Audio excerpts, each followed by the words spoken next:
So, I feel like we haven't really talked about this work outside of some email interactions, which is an interesting way of working on this sort of thing that was sort of necessitated by sort of the times that we're in.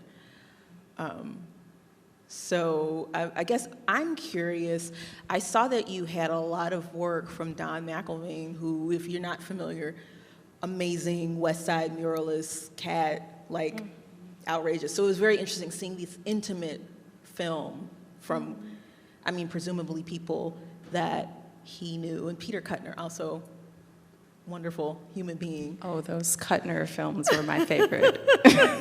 Yeah, so tell me about going through the experience of sort of digging into the film archives and sort of what you were looking for this piece, if anything.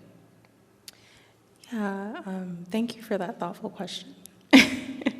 I feel like when I sort of was going into the archive, I had a very ambitious idea that was very specific about what I wanted to look for, which sort of began as really looking for some sort of visual intimacy involving Black women or Black family life, and I think I shared this with you earlier, vividly looking for moments of leisure within Black life that was sort of outside of the containment of like urban life or what we know to be urban life. And so I feel like by the time I had started going through the archive started guiding me, and I started to focus more on like what was sort of drawing me in and what I had particular emotional responses to. And so I feel like that intimate footage that you just referenced from the McElvain collection was, it was just very vivid and intimate for me. And I think the beauty of the sort of technology that came about at that time period, folks were just able to sort of capture, well, not capture, but like document their everyday experience in a way that feels intimate and that feels more intuitive and less methodical. And so I was really drawn to that footage for that particular reason. And then the Kuttner films are almost in a kind of way not intuitive. They are in a way very methodical. And I was really curious about how Black women were being visualized in those films. And so the titles of the films that I particularly pulled from that archive were Mary Had a Little Lamb and Tackle is a Girl's Best Friend. And I was like, Tackle is a girl's best friend. What is this about? And so I was really sort of drawn to the ways that there seemed to be this gender critique in those films. And so then those films started to dictate the way that I wanted to sort of move through the imagery and edit that footage. And so to a certain degree, I had to lose a certain amount of control and just allow myself to be guided by that. It's interesting because the McElvain stuff, for me as a person, I've seen quite a bit of older footage. It's actually rarer than you might think to have that level of leisure be caught, because it wasn't like people had cameras on that they're walking around in the world with on a regular basis. Like, people took out a camera if they had the luxury of having a camera, right? We're talking about 1960s, a lot of this footage. They were taking it out for very specific occasions, right? Like maybe Christmas or a birthday or the birth of a child or something like that. It wasn't like, unless you had someone who was an enthusiast or a professional of some sort. So it's always wonderful for me to see just sort of uncuffed moments of everyday life from decades past. Yes. So I like how you phrase that, uncuffed moments. Yeah, because otherwise it's very, and what's so ironic about it is now, and here we go with my critique, right? I feel like now that we have the luxury of having the camera on our phone, it still feels very structured and very stiff and very studied, a lot of the footage that's being created right now. There's just so much more footage, but it's all, there's still not a lot of that, where people are literally just like lounging and being beautiful and wearing gray and coral in interesting ways. You know, the colors. The color. The colors that was were the so other thing. seductive for me. That's also something that not everybody was doing, because color development is a pretty expensive process, especially back then. Like, so to have that much beautiful color, I mean, Don was clearly about that life. Let's put it like that. It's just And I also just want to point out, there was a particular moment from the Don footage of this woman who is wearing like this red coral lipstick, and she's wearing this sweater, I think, that has like the gray, brown and gray. Right. And I was also really in terms of the intimacy, my sort of ties or directions towards that were through the hands. And like, anyone who knows me knows that I have an obsession with hands in visual images, and I take like compulsive screenshots of hands, like when I'm watching films on my computer, or if I see them within an artist's work, and I just have like an archive of that. And so I think in that particular moment, I felt like there was something like really sublime about just sort of sitting with that woman and focusing on this private moment that she seems to be having amongst other people in a space, because there's obviously, as you referenced, like there's something celebratory happening. I think it was a Christmas party or some kind of holiday party, but she seemed to sort of exist in her own pleasure in a certain kind of way, or intimacy that was not directed towards, I think, like everyone else in the room. Right. And those moments, I think, were very like compelling for me. Yeah. But I wanted to ask you some questions. I have a lot of questions. So I noticed through, and if you all haven't already known, like Ayana created the score for this project. And I noticed that there were a few transitions with the music throughout the film that sort of were this balance, at least that I sort of felt, between moments of like that were very heightened, and there was like frustration or some sort of anger being expressed, and then moments that would kind of come back down that were very calm and peaceful. So I would love to hear you maybe talk about those transitions and what your experience was like developing sound in response to the visual images, or maybe in response to like your own reaction or archives that you work with. So what was very interesting was, looking at the film initially, my initial reaction was there felt like there was a real ebb and flow in sort of the pacing and the energy of it, and I wanted to reflect that sonically in a way that wasn't cheesy. The other thing that was really obvious was that the ebb felt, I don't want to say terse, but there was like definitely an emotional thing happening. And what was very interesting, and this is a little aside, I really love subtitles. I always use subtitles with every video I watch all the time, and not for any hearing reason, but really just because I just want to read, or I like language, if that makes sense. So just being able to really grasp it in every single way. But I thought it was very interesting, like the adjectives that the person who did the captions here were using. So like the part where I was thinking, it was kind of like, I don't know, creepy sounding. They were like uplifting music. I'm like, I mean, it's definitely, there's definitely an emotional ebb happening. So I see what they're saying. And this isn't me being critical. It was just, it's sort of like you put something into the world, and you know what you were thinking when you put it in the world, but you're curious as to how other people are feeling it, and are you in fact communicating the thing that you think you're communicating? So they were sort of that. In terms of the music, so the first thing I wanted to do is really think about what might have been in the background in some of these moments, like realistically. What could have very well been in that basement rumpus room Christmas situation at that time, and then deconstruct it, because it seemed as though the way that you were playing with loops and patterns with the film, I could do the same thing sonically. And I'm going to tell you exactly what the song is now, because I know it's in your head. So the song was, in fact, and also I wanted to use Chicago musicians, like that was important to me. So it is a little snippet of The Look of Love by the Impressions. And it's like a very strange recording from them. Like, if I remember correctly, it's one of the last recordings they made before Curtis Mayfield left ABC Records to start his own Curtom label. We could go real deep in that, but we're not going to do that today. I know you can go deep into it. But I mean, it's interesting because it's sort of like, these are the songs that didn't make these other albums, if that makes sense. You can tell that ABC is like trying to do this cash-in record, but the version of The Look of Love was so haunting.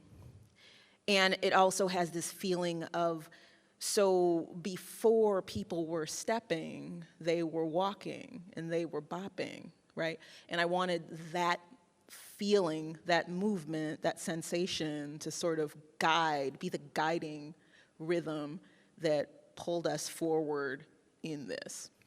The other thing that I used is so funny, they're like space sounds, electronic sounds. I'll tell you what that one is. I'm going way inside baseball. So it is a combination of a syndrome, which is, it's a, I guess, sensory synthesizer from the 70s. It's that thing that goes, boo, in disco records and lovers rock records. They couldn't figure out how to do anything else with it. But I used that, and then I would play it backwards. So it was like, I reversed it, and I did the same thing using a kalimba thumb piano. I would play it and then reverse it. And then the other one where it was uplifting music, that was actually an artist by the name of Garland Green, who's from Inglewood community. Really grew up in Inglewood in Chicago. Interesting story with him, just because I can't help myself. He was discovered singing in a pool hall by a guy who owned a barbecue shack who funded his education at the Chicago Conservatory of Music in the 1960s. So, totally irrelevant, but I don't know. I feel like it is. I honestly, no, I feel like it is irrelevant because, I mean, the project in and of itself, in a kind of way, is site-specific, right? Like referencing Chicago, not just in terms of a history, but now just thinking about geography. And I think it's really important that you named kind of these sides of the city where these people came from, like thinking about the West Side, thinking about the South Side. Right. And that is important to cultural production and how culture is like produced here. But I want to go back to you taking the sound and like playing it backwards. Right. Because I think, I mean, not only is that, I think, a direct reference to thinking about the past, but also the sound that was produced from that. It's also futuristic at the same time, and I think it sort of, further illuminates this aspect of like past, present, future, which is articulated throughout the film. Yeah. But can I share my response to when I first heard the score that she created? I had just gotten the notification that Ayana had finished it, and she like emailed it to me, and I was on my way to meet with another friend who is like a really dear friend and mentor for me, and I stopped because I'm like, okay, I have time, I'm gonna watch this and listen to it, and I started crying. Like I instantly was like overcome with emotion because I felt that there was a lot of intention that was put into creating this sound. And part of it, I think for me, it felt otherworldly to me. And I think you used the perfect term, this term like haunting. And I think oftentimes when people think about something that is haunting, that there's something horrific or tragic about that. But I think for me, when I think about something that is haunting, it's like this continuous like repetition of something over and over and over again that you can't shake from yourself. And that was kind of like the feeling that erupted inside of me when I heard it paired with the images. Because I think for me also in a particular way, like some of these images do produce a kind of like haunting, and like that is the sort of reaction when you do go working into an archive is like this. I think there's like this also responsibility of trying or making an attempt to breathe life into something that maybe hasn't been looked at in a certain kind of way, or something that has been sort of just sitting for a long time. Right. Yeah. And the music and the way, just like hearing you kind of talk about that process, I think further allows me to like sit more with the weight of that. Yeah, so I just wanted to like sit with that for a moment. Yeah. No, absolutely. That's beautiful. The other thing that you saying that makes me think of is, this is going to sound kind of creepy, you guys. I'm just going to warn you. But I was on the internet and somebody said something about you have to understand that houses before a certain time, more than likely somebody has died in that house. And we don't want to think about that. And we've taken the idea of the funeral home and placed it someplace far away. Whereas back in the day, guess what? Where did funerals happen? In people's homes. And so like thinking of death as othering death and not understanding that death is a part of life, which sounds cliche, sure, but that not only that, but that these generations of things, I like to think of them as being concurrent with now. You know, like, I mean, one of my favorite quotes from an Earth, Wind, and Fire song is sounds they never dissipate, they only recreate another space and time, which is kind of Marconi-ish. But it's actually, I think of it as being real. And what is the thing that sort of captures those things for all time? For us, it's media. For me, it's the archive that lets that thing still live as it was new.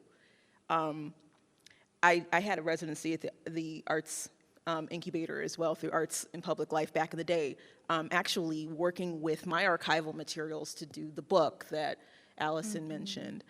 And one of the things that I wanted to do was take this archive of things from Black Chicago that spoke to me and put them in the space over there at Garfield and like Prairie. And, you know, it's plate glass windows, so people going to the Green Line walk past it. So one of the things I wanted to do is, there were no docents. So I told the security people, I gave them the whole spiel, right? Like, so this is what this is, this is what this is. And I gave them instructions, please let me know if anybody is impacted or has questions, because I just really want to know how this speaks to people. And I'll never forget, one of the security people came up and he said, this woman came in and she stood there for a really long time. And then she looked at me and she said, it's like looking at something in my past that I thought was dead. But it's here. Yeah. And for somebody, that is a moment that is just, you think it's just here, but it's there, which I think is so powerful. Yeah. And I think that's why sorry. Yeah, I had a moment. Me too. I'm like, that's a lot to sit with. I'm sorry, y'all. I also had an opening last night for solo exhibition in Bloomington, Indiana, and I've just been in emotional flux because I think part of this film is also tied to that which I was a part of last night, and this sort of thinking about this life, because when you talk about death, it makes me think about the emergence of life and how to sort of like hold on to that. And I think for me, working through this film, I wanted to use water as a mark-making process to pull people into that life force. Because I do think that when people think about the archives, or, you know, I have even people in my family or my uncle, they think it's funny that I collect vinyls, right? But it's like, for me, that is a certain kind of life force that I have access to, because we do live in such a digital space where people have immediate gratification and like accessibility into things. And so I wanted to think about like how to breathe life into something that is not dead, that is continuous, almost like the title of your book, like Energy Never Dies. Oh no, it's exactly like the title. Yes, the title of the book is Energy Never Dies.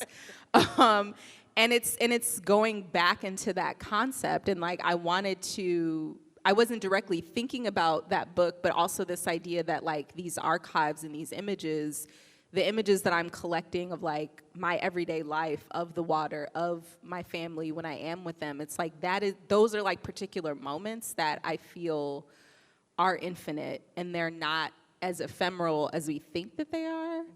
And even going back into the archive, I think it's just such a critical process, and I have so much respect for people who devote their lives to that material, especially like Black cultural material. It's like really, really important that is taken care of.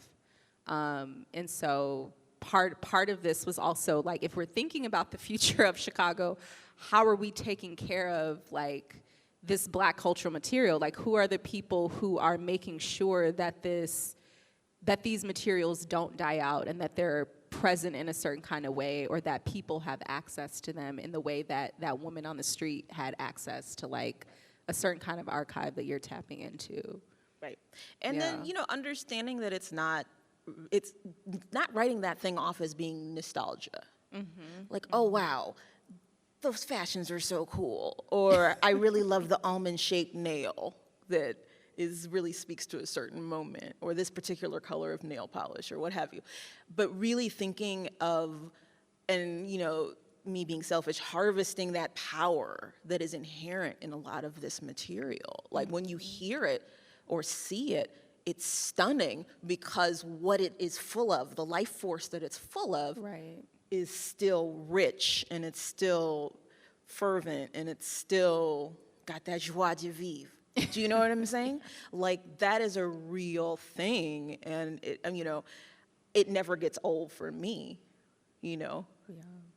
And even going back to the music, I think that's why, so I think it's like funny because in one of the videos that I recorded in 2018, we were listening, I think in the background there's a Diana Ross song Upside playing, Down. Upside Down. Yeah. And so like even in that moment, I'm like, that is like a primary example of how like these things are sort of all taking place at the same time.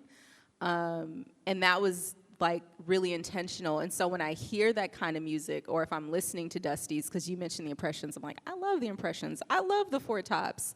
Like, I love all these artists because they bring me back to a particular moment, because when I was growing up, on Saturday or Sunday mornings, like that's what my mom was playing, or like that's what my uncle was playing, or that's what we were listening to in the car. And so I think I constantly listen to that music also as a way to ground myself, or to sort of relive how it felt to like hear that music. And when I do hear that music, it's like a reminder that like I'm being like brought back home in a certain kind of way. Like, even if I don't have accessibility to some sort of idealistic version of home, or like what that could be. And so I think just like the music element in that way, as you were saying, goes beyond the nostalgia aspect, as I think it operates as a life force, for sure. Absolutely. I mean, I do this DJ gig at the 95th Street Red Line station twice a week. And I always I marvel at people's reaction to the music, because I'm literally doing my best Herb Kent impression. Like, I'm doing all of the records, like the real records. You know what I'm saying? Yeah. And not the Time Life compilation of the records, but the real records. Y'all know what I'm talking about. So and people come up and they just have all these comments. It's like, oh my God, we need this energy. We need this, da da da da. This is making my whole day, blah, blah, blah. I think it's something that, we can talk a lot about how in a lot of Black families, we don't have generational wealth that we're passing down. We can think about it in that way. Mm-hmm. I have this weird philosophy called lack versus fat. So either you can think about what you don't have, or you can think about what you do have. And the fat, for me, is thinking about the grease that was in a coffee can on my grandmother's stove. Like, it seems like it's nothing, but for her, she was able to make golden things out of it, And so I'm looping back, I'm coming back. But in thinking about the music, it's like our cultural heritage is what we have. That's the thing, that's one of the things that we are able to successfully pass down from generation to generation. Thinking about how much was ripped from us we kept passing that down. And an appreciation for that thing, especially, and this is the thing that's funny to me. I talk to people from all over the world and Black people from all over, and they say that there's a thing about Chicagoans and young Chicagoans who actually have maybe more of a reverence for what has come before than maybe in some other cities, and I think that that's really interesting. I don't know that I have a comparative analysis that I can put on that, but it was something interesting to think about, where it's like, rather than being very forward-leaning all the time and always on the next, we do have an appreciation for the big body car and these other things that are significant to us, that feel like something that we want to have within us, if not outwardly out of us. I don't know. That's just a thought.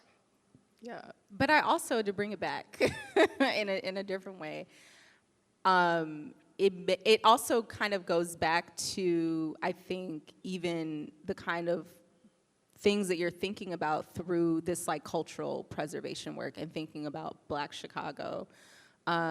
Because I feel like this is just a theory, I'm like, it's not fact, but I feel like one of the reasons for that is because our city is like so rich with like political history, right, and like so rich with like these really significant Black cultural movements, or like even thinking about like the Johnson Publishing House, like those things happen in Chicago. So it's like when you have a city that is sort of at the center of a certain kind of Black cultural production, or that was sort of at a kind of origin story, right? It's like, that can't be just flattened. Right. Like, I feel like you would have to overextend yourself to like, to destroy that. And I feel like it's very strong. Oh, for sure. Yeah, Yeah. absolutely. I mean, that's part of what I've been very fixated in when I think about Black Chicago, specifically this idea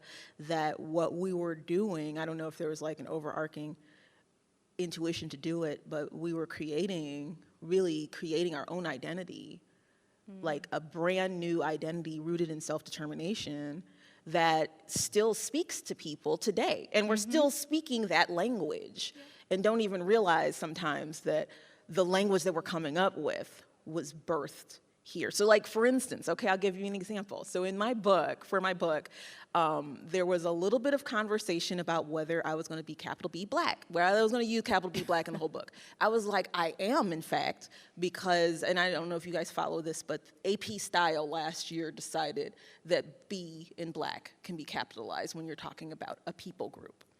I said, well, you know what, that's great, but guess what?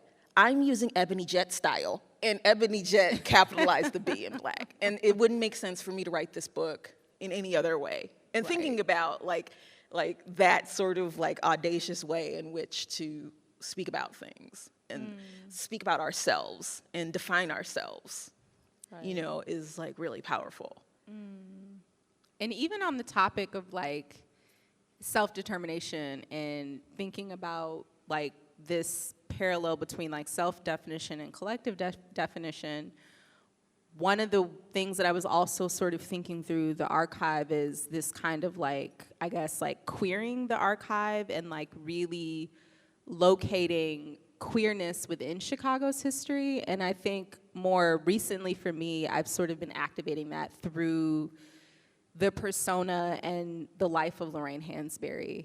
And so, of course, you all notice that there's a lot of Lorraine Hansberry footage in the film, archival footage.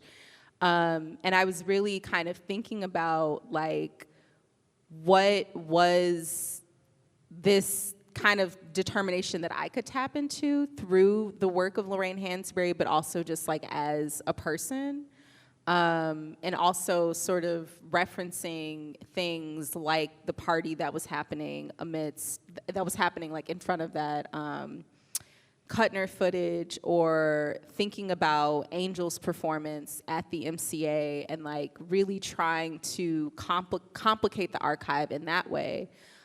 Because I feel like there's a lot of queer history in Chicago that I feel like hasn't been as visible as it should be.